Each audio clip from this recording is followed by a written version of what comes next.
Welcome to Life Happens, where Texans come to protect their legacy and prepare for the second half of life.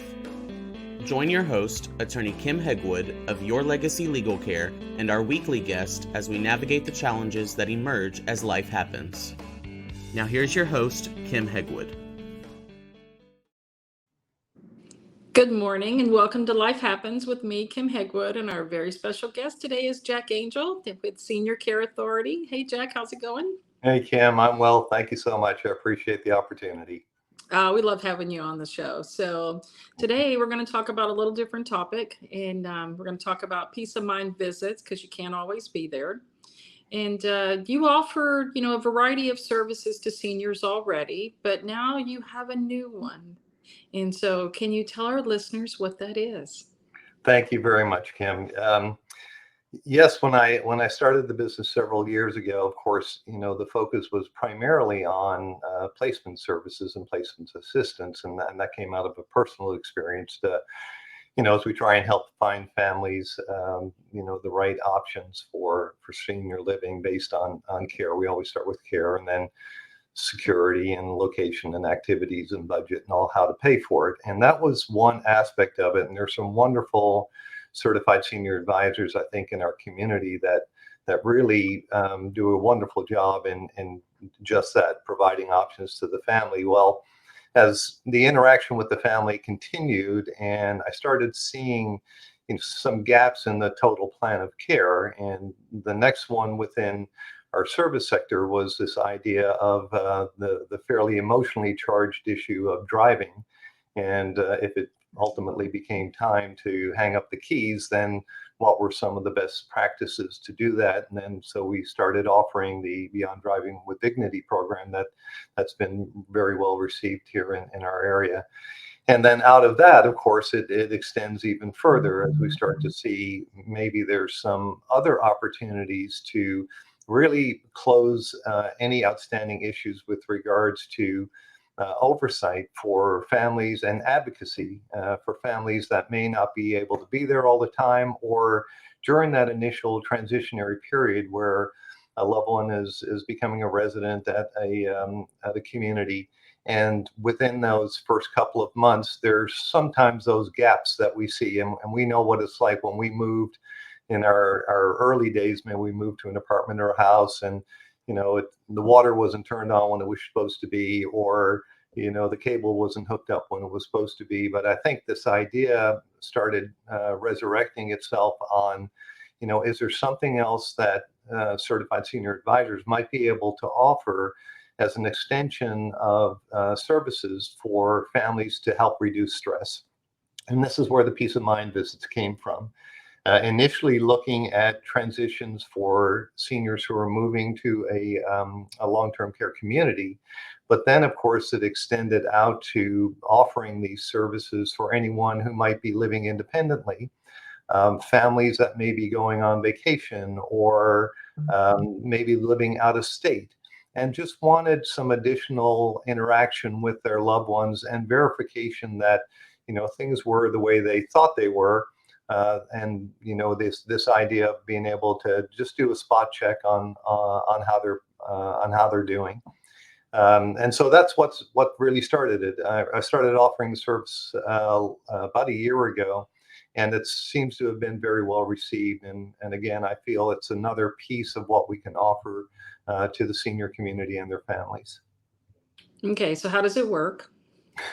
So it's a fairly simple process. I think the idea is more than anything else, it's all directed by the family and or the senior, and it's not outwith of support from the community themselves. I mean, they've got a role to play in the total plan of care for the residents. So I'm usually approached by a family who may not be able to be there all the time.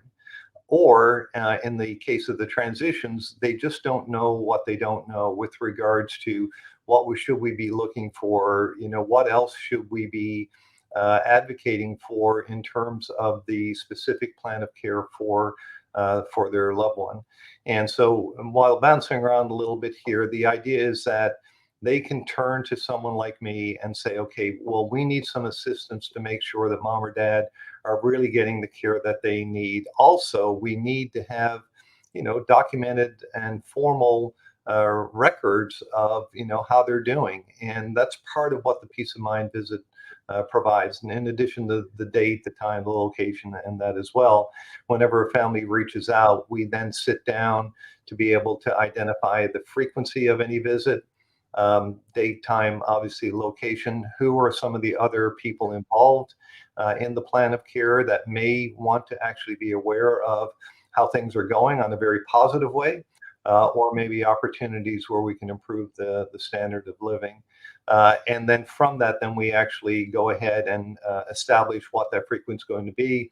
I take the time to go visit them. Usually it's 20 to 30 minutes. I'll usually take a photograph.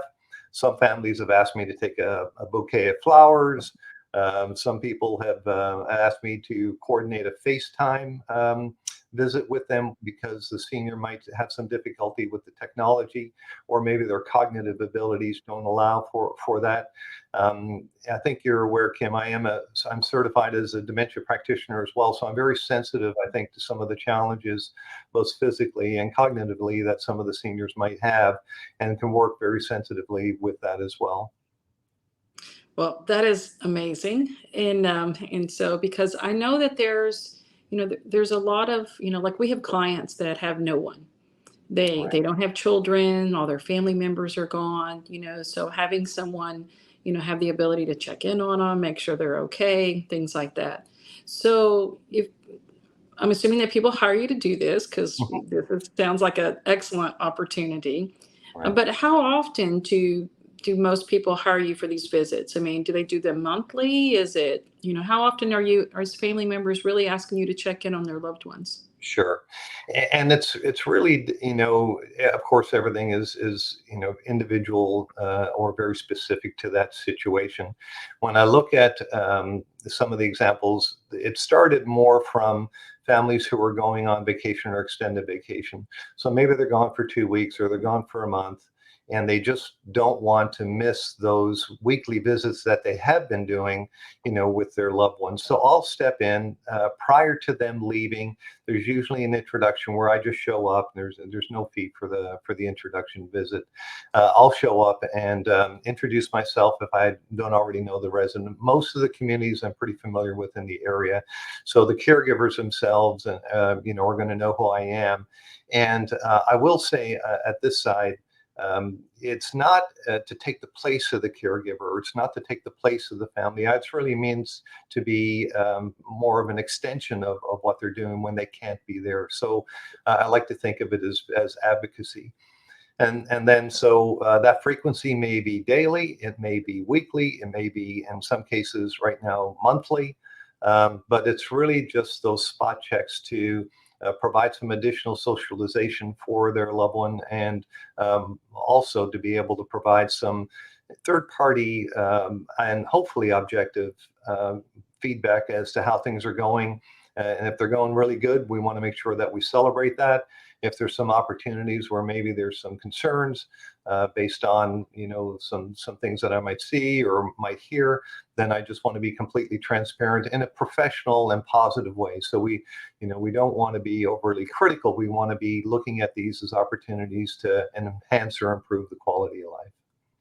That's perfect, because, Yeah. a lot of families, want to be able to leave and know that their loved ones are still okay. Right. And so do you go into individual homes or senior facilities or both? What's the game plan right now? Absolutely. So it's the full and I think the full range and continuum of living situations. So when I look at it right now, Kim, I've got this idea of visiting independent seniors who are living, I mean, sometimes out in the country. They don't have a lot of interaction, maybe a little bit with some neighbors, or possibly when they're out to see their doctor or go to church or Walmart or groceries or whatever. But for the most part, not a lot. And that's the lifestyle that they know and enjoy. But I think it's, again, from the loved one's perspective, it's just making sure that there's at least some interaction there, and there is some oversight to that, all the way through to independent or assisted living or memory care communities or residential care homes that we're fortunate to have in our area. And again, it's just a check to stop in, take a picture, actually have a wonderful conversation. I love and you can probably tell, I just welcome, the life stories. I think there's just so many wonderful life stories out of every senior that's out there. And I really enjoy that opportunity to listen. I may lead the discussion a little bit based on some input from the family on, what they used to do for a living, or some of their family members, or places that they lived and activities they like. We may play some music if I know that that's something that's of interest to them. We may do a little reading if that's something that they enjoy. But usually within 20 to 30 minutes, certainly no more than an hour, that we have that opportunity for some socialization and an opportunity to see how things are going. Jack, I will tell you from personal experience, if they start talking about things that, the family may not know, I highly encourage you to record it.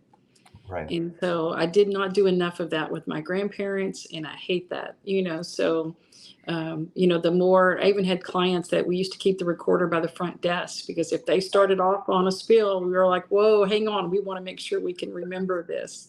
And so, because Isn't that amazing? I feel the same way, Kim. There's so many stories. I'm fortunate. My dad is still around, and he's 91 right now, and he might tell the same stories over and over. But sure enough, there's a snippet of something that I never realized, whether it be a cousin of a cousin or an aunt or an uncle, and a story that is something new to me. And that is actually buried in their life experience. And I think that's a wonderful idea. That's an excellent idea. Yeah, and so I'm trying to do more of that, these days, trying to make sure we can, capture those Yeah, memories. yeah. So, you're done with the visit. Family members, how do you communicate with them? So there's a formal summary, and they actually have access to this. It's something that I log and document the actual visit, and that's usually provided within 48 hours. Every attempt is made to visit at the specific time and date, and if there's going to be any variation from that, then I let them know. I'll usually take a picture if I have approval from the family to do that. Just something that I can set up with them as well. And then I actually ask if there's anything of concern. So then within the summary report, then of course they always have access. There's never any fee for discussions or consultations, no matter how many or how long. I want to make sure that they feel that I'm really an extension of their eyes and ears. And then from that, if they would like to review any of that stuff, then we absolutely can. But I do like to color it a little bit with some things that that they've been doing through the week, or maybe a new friend that they've made, or if they had a little outing or something like that. It's, again, not to take the place of what they might be seeing from the actual caregiver community, or especially if they've been living on their own. But I think it's really more to just make sure that they have a holistic understanding as to how the quality of life is going for their loved one. So, can you give us maybe an example of some of the client that you've helped recently? Oh my goodness. So I can certainly think of some. So a north side of Houston, 91-year-old lady living on her own. Her son lives up just north of Georgetown. Doesn't have an opportunity to get down here all the time. So just a spot check. I'm no longer doing it for him right now, but during that period, it was so almost comical, because she was adamant every time I would stop in that he was the one that needed somebody checking on him, not her. But I think it was, again, he traveled, had a fairly challenging job, and just really just wanted to make sure that there was someone checking in on his mom. She was a wonderful lady, a bit of a pistol on her own. But I think as time went on, it was welcome. And that's what I love to see, and just to hear the stories from that. So that's kind of a very quick example of an independent living piece. They know when I'm coming, or at least there's no surprises, if you will, that it's just a stranger showing up. And we try and make sure that that's all structured prior to the initial visit, that there's some introduction in that as well. And then probably the next example I've got is a family going on vacation. Their mom is living in a assisted living community, and they have very frequent visits throughout the week themselves. And we're feeling a little stressful about, well, we're just not going to be there. And their vacation was going to be almost 5 weeks. Um, Wow. the idea was then, so we set it up where I would come in 3 times during the week on the specific days at the specific time that they had designated, to go ahead and just sit with them. And this was an example of where we didn't do FaceTime all the time. We really just did it kind of once a week there. And it didn't work as well as I would hope. It's a little bit difficult sometimes. I think, with the technology, I don't think the mom really liked, just kind of seeing everybody on the phone, which was interesting. But more importantly, it was comfort. The resident loved the idea of what they were doing, very much appreciated it, said, aren't my children wonderful, and all this kind of stuff. And of course they are. But it allowed, in my mind, a little bit more of the family to enjoy that vacation.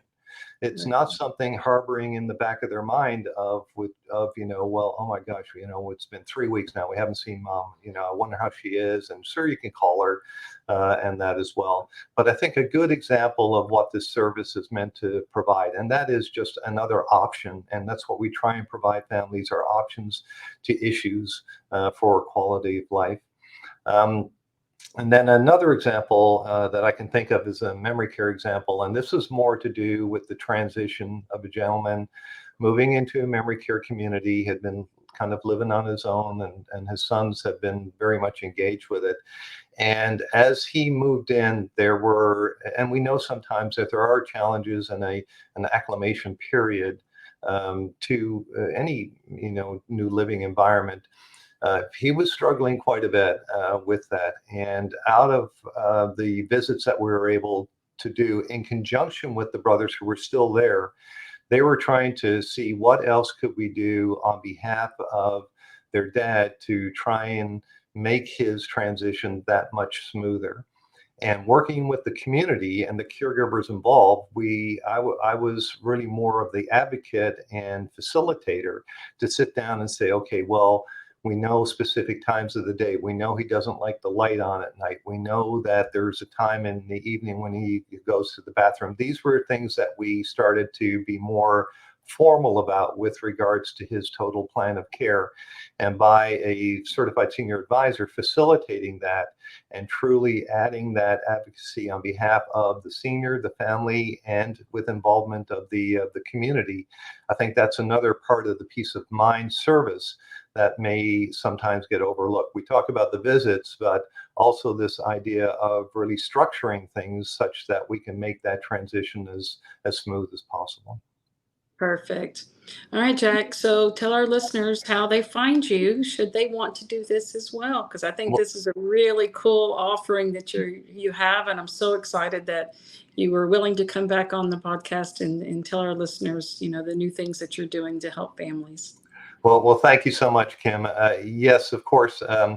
You can always reach me at seniorcareauthority.com/SC-TX. I know that's a mouthful. Probably the easiest way is direct line to me is area code 936-225-4373. That's 936-225-4373. But Senior Care Authority, if anyone was just to look at that, they would actually find me within our area as well. And, similar to the services offered by the just wonderful senior advisors that we have in our area, there's never any fee for consultations, no matter how many or how long. And more importantly, we're always just there to help. If there's questions with regards to placement services, driving, peace of mind visits, VA benefits, Medicaid applications, things of that nature. While we're not designed to actually make those applications, we can provide guidance and we can provide access to local professionals like yourself to make sure families are aware that they have those options available and help guide the process. Perfect. All right, Jack, thanks so much. And you have a great weekend. Cam, thank you so much, and thank you for all you do. Thanks for tuning in to this week's episode of Life Happens with Kim Hegwood. Be sure to tune in every Thursday at 10 a.m. wherever you listen to your podcast as we navigate through the challenges that emerge as life happens. The content of this podcast does not establish an attorney-client relationship or constitute attorney-client privilege, legal, medical, financial, or any other professional advice.